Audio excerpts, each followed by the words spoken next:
نتیجہ یہ نکلا کہ ایک ایسا کام جو ایک مسلمان نے کم از کم دن میں 5 دفعہ کرنا ہے، اگر آپ کسی اخبار احاد سے آئی ہوئی قرأت کو قرآنی قرار دے دیں تو پھر اس ایک اللہ کی جو منشا ہے اور اس کی بنیاد پر وہ نماز کی شرائط میں چیز شامل ہے، اسی میں اتنا بڑا اختلاف ہو جاتا ہے، تو پھر باقی معاملات میں کیا صورتحال ہوگی، یہ مجھے بتائیے گا۔ یہ تو آپ نے گفتگو کر دی کہ قرأت نقل ہوئی اور پھر لوگوں نے اس کو اس طرح سمجھا اور مسا، کیا حقیقت میں بھی خارج میں بھی یہ ہوا کہ پھر کیا مطلب لوگوں نے پیر کا وضو میں مسا کرنا شروع کیا کیا پھر؟ یہ بالکل ایسے ہی ہے۔ ہمارے یہاں ایک مسلمانوں کا پورا گروہ ہے جو اسی قرأت سے استدلال کرتا ہے، یعنی جو دوسری قرأت نقل ہوئی ہے ارجلکم کی، اس سے استدلال کرتا ہے، پھر بعض روایات کو بھی اپنی دلیل کے طور پر پیش کرتا ہے اور یہ کہتا ہے کہ اللہ تعالیٰ کا حکم یہی ہے کہ پاؤں کا مسح کیا۔ یہ مثالیں پیش کر رہا ہوں، ان میں سے پہلی مثال کا تعلق سورہ مائدہ کی آیت 6 سے ہے۔ سورہ مائدہ کی آیت 6 وضو سے متعلق ہے۔ وضو اور تیمم کے بارے میں اللہ تعالیٰ نے اپنا حکم بیان کیا ہے۔ جی میں پہلے آیت پڑھ رہا ہوں۔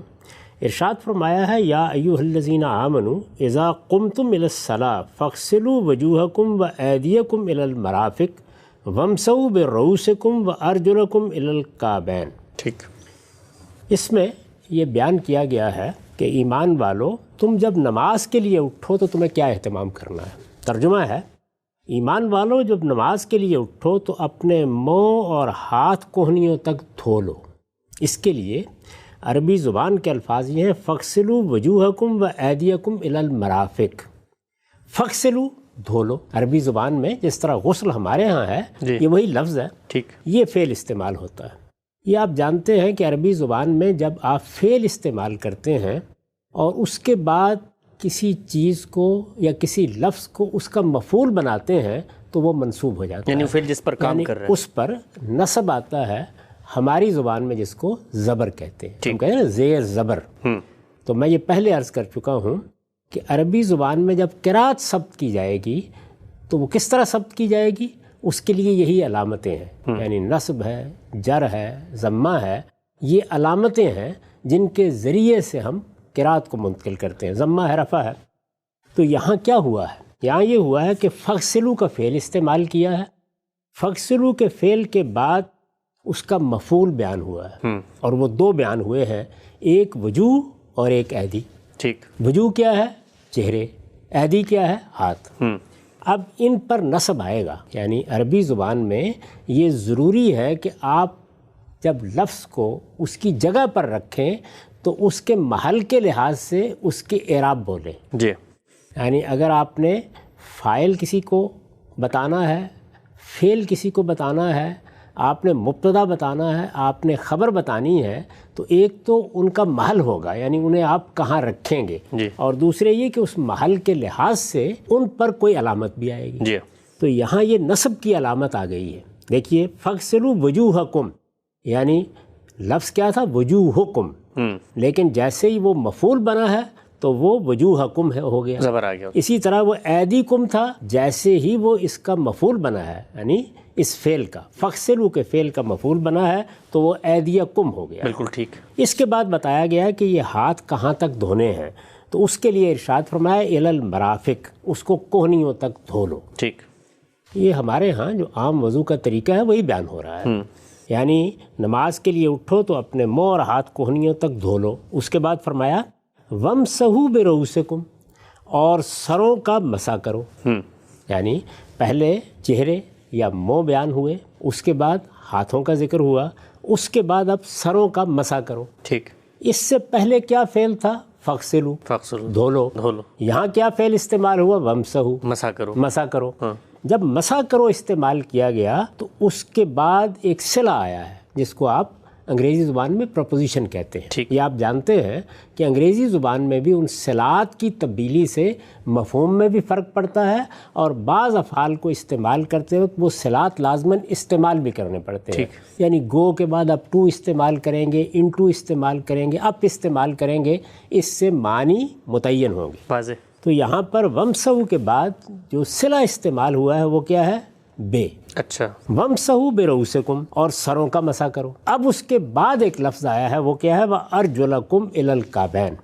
اس سے پیچھے کیا آیا تھا؟ وَأَيْدِيَكُمْ إِلَى الْمَرَافِقِ یعنی کوہنیوں تک ہاتھ دھو لو. جی ہاں یہاں اب آ گیا اور ٹخنوں تک پاؤں بھی دھو لو. ٹھیک. ٹخنوں تک پاؤں بھی دھو لو. صحیح ہے. یہ آ گیا.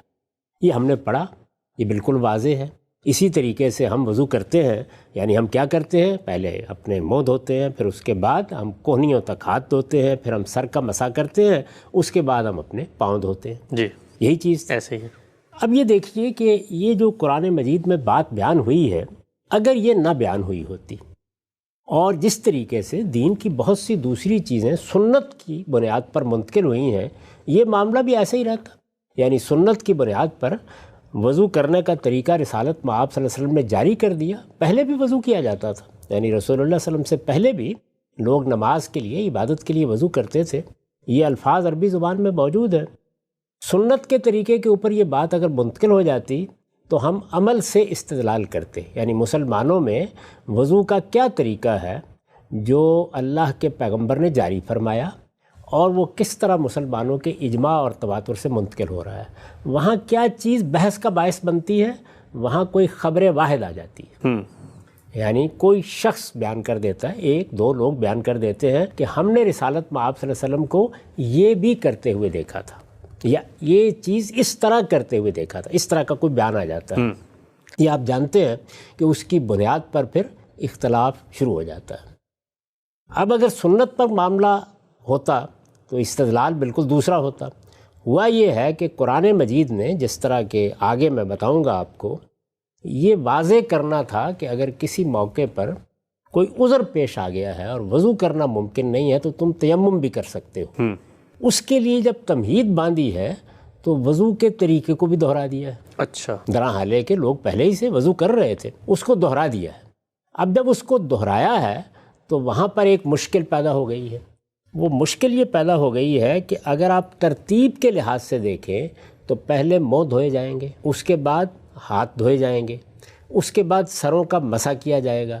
اب مسح آ گیا درمیان میں, جی یعنی اگر سر بھی دھوئے جاتے تو کوئی مسئلہ نہ پیدا ہوتا. ٹھیک ہے. تیسرے مرحلے پر منہ اور ہاتھوں کے بعد مسح کا ذکر کرنا ناگزیر ہو گیا. جی اب پاؤں اس کے بعد دھوئے جانے ہیں ترتیب کے لحاظ سے. ترتیب کے لحاظ سے. ٹھیک ہے. یعنی اگر آپ اس ترتیب کا لحاظ نہ کریں تو پھر تو پیچھے لے آئے پاؤں کو. ظاہر ہے کہ اس کو آپ پیچھے بیان کریں گے نا. پھر یعنی پھر آپ یوں بیان کریں گے کہ وہ چیزیں جن کو دھونا ہے ان کو پہلے بیان کر دیں. ٹھیک ہے. اور آخر میں مسح کا ذکر کر دیں. صحیح ہے. آپ کو اس کا لحاظ کرنا ہے کہ دھونے کی چیزیں بھی بیان ہوں, مسح بھی بیان ہو, اور ترتیب بھی قائم رہے, تاکہ ترتیب کے بارے میں کوئی غلط فہمی پیدا نہ ہو جائے. سنت میں وضو جس طریقے سے بھی منتقل ہوتا, اگر قرآن مجید بیان کرتے وقت ترتیب دوسری کر دیتا تو ظاہر ہے کہ وہی بنا استدلال بن جاتی. تو اب قرآن مجید نے اس ترتیب کو قائم رکھنا ہے, اس ترتیب کو قائم رکھ کر پورے حکم کو بیان کرنا ہے. جب قرآن مجید نے ترتیب کو قائم رکھنا ہے اور قائم رکھ کے اس حکم کو بیان کرنا ہے تو ارجلکم یعنی پاؤں کا ذکر ظاہر ہے اس کے بعد آنا چاہیے. جب اس کے بعد آئے گا تو میں نے ابھی آپ کو بتایا کہ جب ایک فعل ہم استعمال کرتے ہیں تو وہ فعل اپنے مفعول کو منصوب کر دیتا ہے, اس پر نصب آ جاتا ہے. آپ اردو زبان میں لوگوں کو سمجھائیے تو اس پر ایک زبر لگانا پڑتا ہے. جی ایک زبر آپ اس کے اوپر پڑھیں گے. ٹھیک. یعنی وجوہکم کو وجوہکم پڑھیں گے. تو یہاں پر ارجلکم ہے, یعنی پاؤں کو عربی زبان میں یہی کہیں گے نا. جی. اصل لفظ کیا ہوگا, ارجلکم. اب جب آپ نے اس کو مفعول کی جگہ پہ رکھ دیا تو کیا پڑھنا چاہیے, ارجلکم, زبر آ جائے گا. اور اگر آپ اس کو مسح سے متعلق کرنا چاہتے ہیں تو اس پر ایک بے آ چکا ہے. یعنی اس فعل کی یہ ضرورت ہے, ومسو کے فعل کی یہ ضرورت ہے کہ وہ جس مفعول سے متعلق ہو اس پر ایک صلہ آئے, اور وہ کیا صلہ ہے, بے کا صلہ. ٹھیک. اب اگر بے کا صلہ آئے گا تو وہ جر دے دے گا. بے ہمیشہ کسرہ دیتا ہے جو آگے آ رہا ہوتا ہے. یعنی ظاہر ہے کہ وہ حرف جر ہے, وہ جر دے دے گا. تو پھر ومسحوا برؤوسکم اور ومسحوا بارجلکم ہو جائے گا. ٹھیک ہے. ایسا ہی ہونا اگر چاہیے مسح سے متعلق ہے پیر, اگر وہ مسح سے متعلق ہے. اس کو آپ تھوڑی دیر کے لیے تصور کر لیں کہ ہم نے تمام اعراب سے مجرد کر دیا. اچھا. یعنی اس وقت تو قرات ثبت ہے تو ہم نے مجرد کر دیا, یعنی اعراب ختم کر دیے. یاد کیجئے میں نے کیا عرض کیا تھا. میں نے یہ عرض کیا تھا کہ جس وقت قرآن نازل ہوا تو حفاظ قرات کرتے تھے, یعنی قرات کس طریقے سے منتقل ہو رہی تھی, حفاظ کے ذریعے سے, اور لوگ جب قرآن مجید کو لکھ لیتے تھے، ظاہر ہے کہ ہر آدمی تو حافظ نہیں ہو جاتا تھا، تو لوگ لکھتے تھے، جو لکھنا جانتے تھے یا کسی سے لکھوا لیتے تھے، لکھا ہوا متن جب وہ پڑھتے تھے تو اس میں خود قاری کا فہم داخل ہو جاتا تھا، اس لیے کہ قرات اس پر ثبت نہیں تھی۔ ٹھیک، یہ قرات تو بنو امیہ کے دور میں آ کر ثبت ہوئی، ہم اس کی پوری تاریخ بیان کر چکے ہیں، یعنی مصحف پر ثبت ہوئی۔ تو ایک مرتبہ اسی جگہ لے جائیے بات کو اور قرات سے مجرد کر دیں اس چیز کو، تو اب دیکھیں کیا مسئلہ پیدا ہوگا۔ مسئلہ یہ پیدا ہوگا کہ جب آدمی اس کو پڑھے گا اور یہ دیکھے گا کہ وَمْسَحُوا بِرُؤُوسِکُم کے بعد یہ لفظ لکھا ہوا ہے، تو وہ اس کو وَمْسَحُوا سے متعلق کر کے ارجلکم پڑھ دیں، یعنی فوراً جو قریبی فعل ہے جو ساتھ جڑی ہوئی چیز ظاہر ہے کہ وہ اس کے ساتھ ہے، یعنی یہ اس کو کون بتائے گا کہ اس لفظ کو منسوب ہونا ہے، وہ یہ پڑھ دے گا۔ جی، اچھا، اس کے بعد کیا مسئلہ پیدا ہو جائے گا؟ جیسے ہی وہ اس طریقے سے اس کو پڑھے گا تو آگے اس کے لکھا ہوا ہے اِلَى الْكَعْبَيْن، یعنی پاؤں ٹخنوں تک۔ اب جب آپ کہیں گے پاؤں ٹخنوں تک تو یہ سوال پیدا ہوگا کہ پھر مسح میں یہ بیان کرنے کی کیا ضرورت ہے؟ یعنی اگر پاؤں کا مسح کرنا ہے تو اس کے بعد تو یہ بیان کرنے کی ضرورت باقی ورنہ نہیں سر کے بارے میں آپ تو سر گردن تک، ظاہر ہے۔ اور یہ بات خود قرآن نے واضح کر دی ہے۔ دیکھیے، میں قرآن مجید کی اسی آیت کو آپ کے سامنے پیش کر کے آپ کو بتا دیتا ہوں کہ کس طرح اس نے واضح کی ہے۔ یہاں اس نے وضو کا حکم بیان کیا ہے، اس کے فوراً بعد وہ یہ کہتا ہے کہ اگر تمہارے پاس پانی نہیں ہے، تم مریض ہو یا مسافر ہو، تو تم تیمم کر سکتے ہو۔ اس میں ذرا دیکھیے قرآن مجید کے الفاظ کیا ہے، یہی آیت 6 ہے، فَتَيَمَّمُوا صَعِيدًا طَيِّبًا، یعنی پانی نہ ملے تو پاک جگہ دیکھو اور پاک جگہ دیکھ کر وَامْسَحُوا بِوُجُوهِكُمْ وَأَيْدِيكُمْ مِنْهُ، اور اس سے اپنے چہروں اور ہاتھوں کا مسح کر لو۔ یہاں یہ نہیں بتایا کہ کہاں تک مسح کر لو، ٹھیک، اصل میں دھونے میں یہ بتانے کی ضرورت ہے کہ کہاں تک دھویا جائے گا۔ جب ہاتھوں کے بارے میں یہ بتانے کی ضرورت پڑی تو اِلَى الْمَرَافِق کے الفاظ آئے، کوہنیوں تک دھویا جائے گا۔ جب ٹخنوں تک پاؤں کو دھونے کے لیے کہنا تھا تو یہاں اِلَى الْكَعْبَيْن کے الفاظ آ گئے۔ یعنی پاؤں کے بارے میں اگر آپ دھونے کے بارے میں بیان کریں گے تو پھر یہ بتائیں گے نا۔ اس میں بھی ایک خاص بات ہے جس کو ملحوظ رکھیں، وہ یہ کہ عربی زبان میں ہاتھ کا اطلاق اس ہاتھ پر بھی ہوتا ہے اور اس پورے ہاتھ پر بھی ہوتا ہے۔ اچھا، اسی طرح جب آپ عربی زبان میں پاؤں بولتے ہیں تو اس کے لیے جو لفظ ہے اس کا اطلاق پاؤں پر بھی ہوتا ہے اور اس کے ساتھ آپ کی ٹانگ پر بھی ہوتا ہے۔ اچھا، تو اس لیے ضروری ہے کہ دونوں جگہ پر یہ بتایا جائے کہ کہاں تک دھونا ہے، غایت کیا ہے؟ اچھا، اس کی غایت کیا ہے، کہاں تک دھونا ہے۔ لیکن مسح میں اس میں کوئی ضرورت نہیں، جی، اس لیے کہ جب آپ مسح کر رہے تو ظاہر پہ ہیں ہوگا، تو وہ تو ایک علامتی چیز ہے، اس میں تو آپ نے بس ہاتھ پھیرنا ہے، آپ کسی جگہ ہاتھ پھیر لیں۔ سر کے معاملے میں بتانے کی ضرورت نہیں کہ کہاں تک ہاتھ پھیرنا ہے، آپ نے ہاتھ پھیر لیا کفایت کر جائے گا۔ تو یہ چیز جب وہ دیکھے گا تو ایک تذبذب پیدا ہوگا، یعنی اگر میں اس کو وَامْسَحُوا کے ساتھ پڑھتا ہوں تو بظاہر تو ایسے ہی پڑھنا چاہیے، اس لیے کہ یہ بِرُؤُوسِکُم کے بعد آیا ہے۔ جی ہاں، اب یہ قاری ہے نا، کیونکہ اعراب نہیں ہے، قرات نہیں ثبت ہوئی، وہ اپنے فہم سے اس کو پڑھ رہا ہے۔ اپنے فہم سے پڑھے گا تو کیسے پڑھتے ہیں ہم اپنے فہم سے؟ یعنی عبارت کو دیکھتے ہیں، اس کے الفاظ کو دیکھتے ہیں۔ اب بھی ہم عربی زبان کی کتابیں پڑھتے ہیں تو ایسے ہی کرتے ہیں، انگریزی زبان کی کتاب پڑھیں گے تو اسی طرح کریں گے۔ جو ہمارا اس زبان کا علم ہوتا ہے وہ پس منظر میں ہوتا ہے، اور جو عبارت ہمارے سامنے آتی ہے اس میں لفظ کیا ہے، لفظ کے جملہ کیا بنا ہے، وہ کس سیاق سے بات میں ہے، ان چیزوں کو سامنے رکھ کر ہم وہ عبارت پڑھتے ہیں۔ تو یہاں دیکھیے کیا مشکل پیش آ گئی، یعنی اگر ہم دیکھیں کہ یہ لفظ لکھا ہوا کہاں ہے تو یہ بِرُؤُوسِکُم کے بعد لکھا ہوا ہے، اور اس سے پہلے وَامْسَحُوا کا فعل ہے۔ جب ہم اس کو اس سے متعلق کرتے ہیں تو بظاہر تو ٹھیک ہو جاتی ہے بات کہ اپنے سروں کا مسح کر لو، اپنے پاؤں کا مسح کر لو، لیکن پھر اِلَى الْكَعْبَيْن کے الفاظ سمجھ میں نہیں آتے۔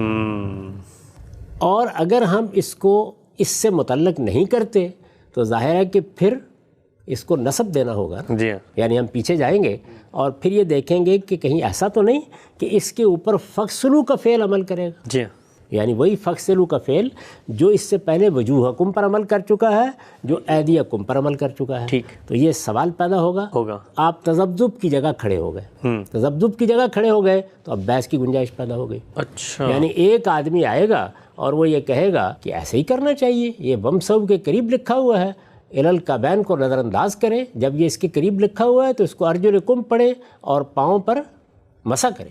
یہی اللہ کا حکم ہے۔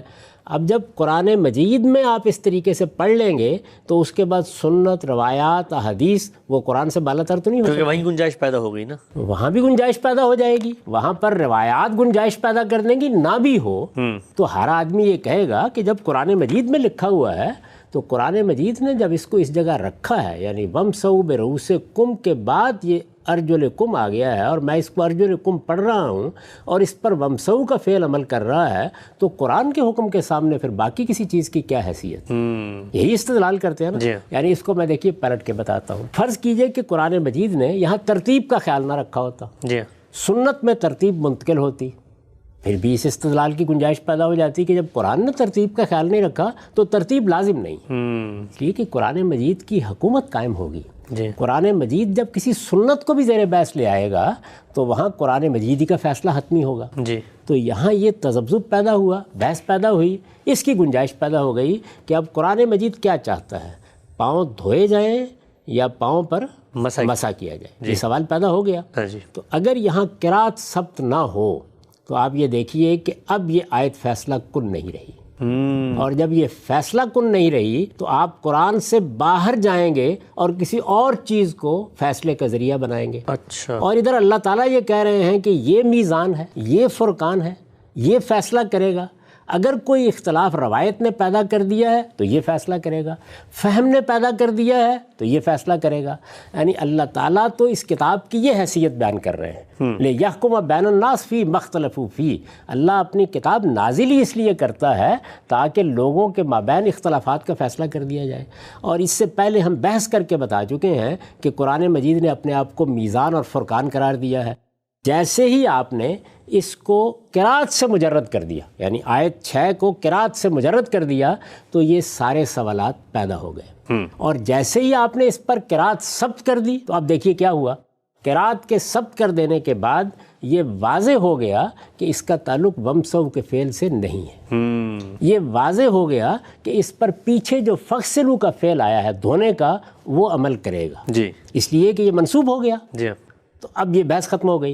اس میں ایک اور بحث کوئی آدمی پیدا کر سکتا تھا، وہ بحث یہ پیدا کر سکتا تھا کہ آخر نزع خافض کی بنیاد پر بھی تو بارہا نصب آ جاتا ہے۔ نزع خافض کیا؟ یعنی آپ نے کسی ایسے لفظ پر اس کو معطوف کر دیا ہے جس پر حرف جر آیا ہوا تھا اور محل اس کا مفعول کا تھا۔ تو وَمْسَحُوا کے بعد جو حرف جر آیا ہے اس میں مفعول کا محل ہے، یعنی وَمْسَحُوا بِرُؤُوسِکُم میں جو بِرُؤُوسِکُم کے الفاظ ہیں وہ محل نصب پر ہیں، ٹھیک ہے، یعنی جگہ وہ ہے جہاں نصب آنا چاہیے۔ بالکل صحیح ہے۔ تو عربی زبان میں ایک قاعدہ یہ بھی ہے کہ اس میں اگر آپ یہاں بے نہیں لائے تو پھر نصب ہی آئے گا، تو وہ یہ استدلال کر سکتا تھا، اس کو علل کا بین سے دور کر دیا۔ اچھا، تو آپ دیکھیے علل کا بین کے الفاظ نے اس استدلال کی گنجائش ختم کر دی، اور قرات نے آ کے اس کو وَمْسَحُوا سے متعلق کرنے کی گنجائش ختم کر دی۔ تو اس طریقے سے یہ قرات ایک بالکل حتمی جگہ پر آپ کو لے گئی کہ ہم نے پاؤں دھونے ہیں۔ اب کوئی روایتوں میں اختلاف ہو رہا ہو یا دائیں بائیں کی چیز بیان ہو رہی ہو، وہ سب قرآن کے تابع ہو کر قرآن مجیدی اس قرات کے تحت جس کی ہم کو پیروی کا حکم دیا گیا ہے، بالکل اس جگہ پر آ کر کھڑی ہو جائے گی کہ قرآن کا ایک سچا طالب علم جو تعصبات سے بالا تر ہو کر قرآن کو سمجھنا چاہتا ہے، بغیر کسی تردد کے یہ فیصلہ کرے کہ دو چیزیں اس آیت سے بالکل واضح ہو جاتی ہیں۔ ایک یہ کہ وضو میں ترتیب ضروری ہے کیونکہ اللہ تعالیٰ نے اتنا اہتمام کیا ہے اس ترتیب کو قائم رکھنے کا، اور دوسرے یہ کہ پاؤں دھوئے جائیں گے، پاؤں کا مسح نہیں کیا جائے گا۔ تو اس سے دونوں باتیں آپ سمجھ سکتے ہیں، یہ بھی کہ قرات ضروری ہے، اور دوسری یہ کہ اگر کوئی اخبار احاد کے ذریعے سے اس سے مختلف قرات آ جائے تو وہ کیسے پیدا ہوئی ہوگی، وہ بھی سمجھ میں آ جائے گا۔ کیسے پیدا ہوئی ہوگی؟ اسی طرح جیسے ہم اس کی تاریخ بیان کر چکے ہیں کہ جب قرآن پر یہ قرات ثبت نہیں ہوئی تھی، جب لوگ اس کو اپنے طور پر لکھ لیتے تھے، جب زمانہ نزول میں اس کو وہ اپنے فہم سے پڑھتے تھے، اس میں پورا امکان ہے کہ کسی صحابی نے اس کو ارجلکم پڑھ دیا، یعنی اس کی توجہ نہیں ہوئی اس جانب کہ آگے علل کا بین بھی ہے، اس نے اس طریقے سے پڑھ دیا تو روایت میں آ گیا تو آگے جب قاری حضرات پیدا ہوئے اور انہوں نے اپنا اختیار ترتیب دینا شروع کیا تو وہ روایت انہوں نے قبول کر لی، تو دونوں باتیں واضح ہو گئی۔ یعنی یہ کیسے ہو سکتا ہے وہ بھی میں نے عرض کر دیا، جب آپ قرات سے اس کو مجرد کر دیں گے تو کسی قاری کے اس طرح پڑھنے کا امکان پیدا ہو گیا، اور اگر آپ اس کو اس قرات کے ساتھ نہیں پڑھیں گے تو وہ سارے سوالات پیدا ہو گئے۔ تو میں نے اس بات کو واضح کرنے کی کوشش کی ہے کہ قرآن مجید کی قرات کیوں ضروری ہے اور ایک ہی قرات کیوں ضروری ہے، وہ میزان اور فرقان کی حیثیت سے اپنی اس حیثیت کو برقرار ہی نہیں رکھ سکتا اگر اس کا متن اس قرات کے ساتھ منتقل نہ ہو۔ ٹھیک، اچھا غالب صاحب، یہ آپ نے بڑی ہی جس کو آپ کہتے ہیں نازک بحث تھی، اور چونکہ ایک فنی بحث ہے، فعل مفعول اور چیزیں عام طور پر لوگ اس سے واقف نہیں ہوتے، ایک سادہ زبان میں آپ نے لوگوں کو سمجھانے کی کوشش کی۔ نتیجہ یہ نکلا کہ ایک ایسا کام جو ایک مسلمان نے کم از کم دن میں 5 دفعہ کرنا ہے، اگر آپ کسی اخبار احاد سے آئی ہوئی قرات کو قرآنی قرار دے دیں تو پھر اس ایک اللہ کی جو منشا ہے اور اس کی بنیاد پر وہ نماز کی شرائط میں چیز شامل ہے، اسی میں اتنا بڑا اختلاف ہو جاتا ہے، تو پھر باقی معاملات میں کیا صورتحال ہوگی، یہ مجھے بتائیے گا۔ یہ تو آپ نے گفتگو کر دی کہ قرات نقل ہوئی اور پھر لوگوں نے اس کو اس طرح سمجھا اور مسا، کیا حقیقت میں بھی خارج میں بھی یہ ہوا کہ پھر کیا مطلب لوگوں نے پیر کا وضو میں مسا کرنا شروع کیا کیا پھر؟ جی بالکل ایسے ہی ہے۔ ہمارے یہاں ایک مسلمانوں کا پورا گروہ ہے جو اسی قرات سے استدلال کرتا ہے، یعنی جو دوسری قرات نقل ہوئی ہے ارجلکم کی، اس سے استدلال کرتا ہے، پھر بعض روایات کو بھی اپنی دلیل کے طور پر پیش کرتا ہے، اور یہ کہتا ہے کہ اللہ تعالیٰ کا حکم یہی ہے کہ پاؤں کا مسح کیا جائے گا، یعنی وضو میں پاؤں دھونا ضروری نہیں ہے۔ تو یہ سب پیدا ہو گیا، اچھا، یہ ہوا۔ اب ظاہر ہے کہ اس میں آپ اگر فیصلہ کرنا چاہتے ہیں تو قرآن مجید کو فیصلہ کن ہونا چاہیے نا۔ تو میں نے آپ کو بتایا وہ کیسے فیصلہ کن ہوا ہے۔